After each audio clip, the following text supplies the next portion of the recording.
Halo adik-adik, jumpa lagi di channel Five and Chemistry. Di video kali ini saya akan membahas 3 soal tentang energi ionisasi dari periode ketiga. Oke, bagaimana soalnya? Bagaimana tipe soalnya? Bagaimana cara penjelasan atau pembahasannya? Trik-triknya seperti apa yang harus diingat? Nah, untuk semua itu pastikan kalian mengikuti dari awal sampai akhir. Langsung saja saya mulai dari soal nomor 1 ya. Perhatikan energi ionisasi periode ketiga berikut. Ini grafiknya ya. Mulai dari natrium, Na, sampai ke argon ya.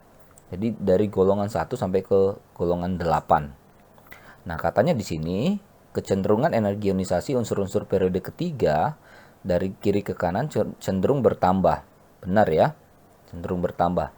Nah, cenderung itu kan nggak pasti kan? Nah, berarti ada penyimpangan-penyimpangan. Nah, penyimpangannya terjadi di magnesium dan fosfor. Kira-kira itu terjadi kenapa ya? Oke, kita cek ya. Ini kan berurutan ya dari 1A sampai ke 8A ya. Nah, berarti Mg itu di 2A. Kita prediksi energi ionisasi Al itu lebih besar daripada Mg gitu. Ya, faktanya Mg lebih besar. Nah, kita coba cek dari ini ya. Kita buat dulu konfigurasinya ya. Neon 3s2,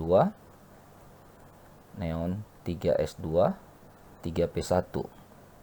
Nah, kalau kita perhatikan di sini di golongan 2 itu subkulit S-nya sudah berisi penuh ya, sepasang ya. Di satu orbital itu sudah berisi sepasang elektron. Sedangkan di aluminium S-nya full tapi di P-nya ada satu gitu ya.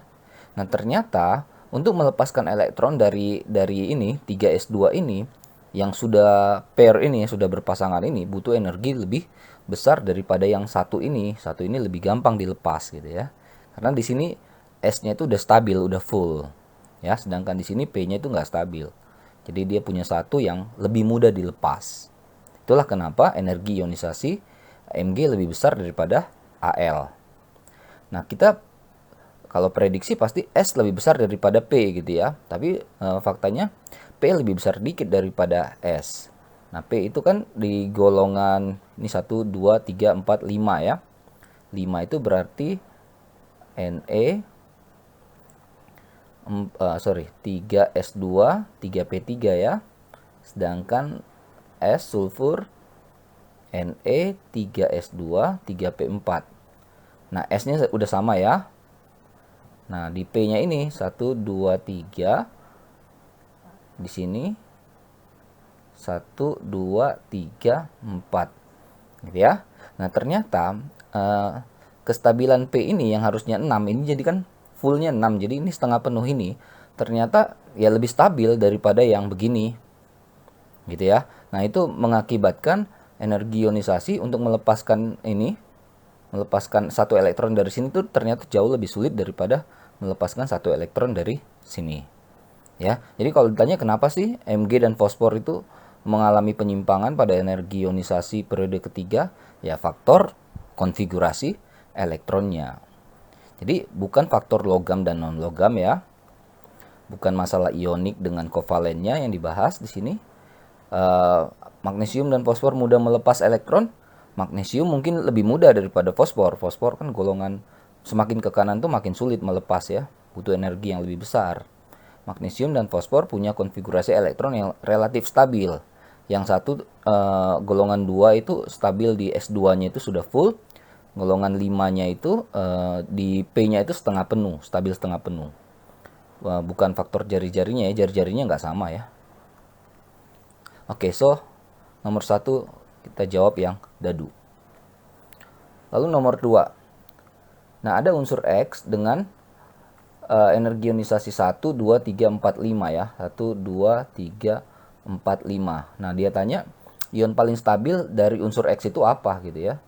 Dia bisa menghasilkan ion apa untuk yang paling stabil. Oke, saya tulis ulang ya. 786, 1580, 3230, 4360, 16010. Ini 4, 5. Oke, bisa kita cek di sini ya sebenarnya ya. dari 1 ke 2 lonjakannya sekitar 2 kali lipat, naik sekitar 700-an lah kita anggap ya. Ini naik sekitar 1.500-an juga lah ya, kita anggap 3.000-an ya. Ini naik sekitar 1.000, ya kasar aja. Nah di sini naik, nah ini ada satunya ya, 16.000 ya. Di sini naik 12.000-an.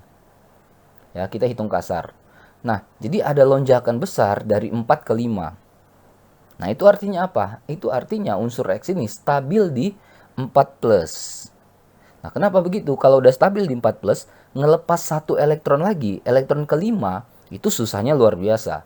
Makanya butuh energi yang luar biasa besar. Paham ya? Jadi saya ulangin. Ada lonjakan besar untuk melepaskan elektron kelima di sini. Ya, jadi dia stabilnya di 4. Oke, nah karena 4 itu udah stabil, makanya lepasin satu. Kan udah stabil tuh artinya udah nyaman lah posisinya ya. Tiba-tiba mau dilepasin satu, ya lebih sulit kan? Bisa, tapi butuh energi yang jauh lebih besar. Ya, jadi kalau ada soal seperti ini, triknya adalah untuk melihat dia ion stabilnya di berapa, ya lihat saja lonjakannya ke berapa. Misalnya lonjakannya 4 ke 5, berarti di 4 itulah dia stabilnya. Kalau lonjakannya 3 ke 4, 3 lah stabilnya. Oke, ini jawabannya dadu. Oke, lalu bagaimana dengan ini? Ada unsur Mg katanya ya. Energi ionisasi 1, 2, 3-nya itu justru ditanya. Kebalikan dari yang 2 ya. Yang soal nomor 2 ya. Nah, kita tahu magnesium ada di golongan 2. 2A ya. Itu kan bisa kita prediksi sebenarnya dari yang tadi. Dari yang nomor 2 tadi. Berarti lonjakan dari 2 ke 3 itu pasti butuh energi ionisasi sangat besar dibandingkan dengan yang ngelepasin 1 dan ngelepasin 2. Oke? Jadi kita prediksi nanti di sini ada lonjakan besar. Ya, dari 2 ke 3. Nah, kita coba cek satu-satu. Ini lonjakannya ya anggaplah 4.000-an ya, sekitar 4.000 lonjakannya. Lalu dari sini ke sini ada lonjakan sekitar berapa nih? Sekitar 2.000-an. Oke. Ya, anggaplah 2.000-an, oke. Nah, dari sini 1.300-an, di sini 700-an. Yang C ini naik anggap 700-an. Nah, dari sini nih naik 6.000-an nih. Ya. Nah, di sini naik 700-an, di sini naik 1.500-an. Di sini naiknya malah dikit-dikit ya. Di sini naik 900, naik 1.000. Nah, itu hitungan-hitungan kasarnya. Nah, jadi mana yang menghasilkan lonjakan terbesar dari 2 ke 3? Yang bagian C. Masih ingat ya? Ini naik 1 ke 2, naik 700-an.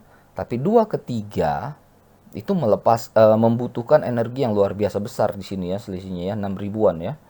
Nah, jadi bisa diprediksi unsur C ini ada di golongan 2. Karena lonjakannya itu drastis sekali di 2 ke 3 ini.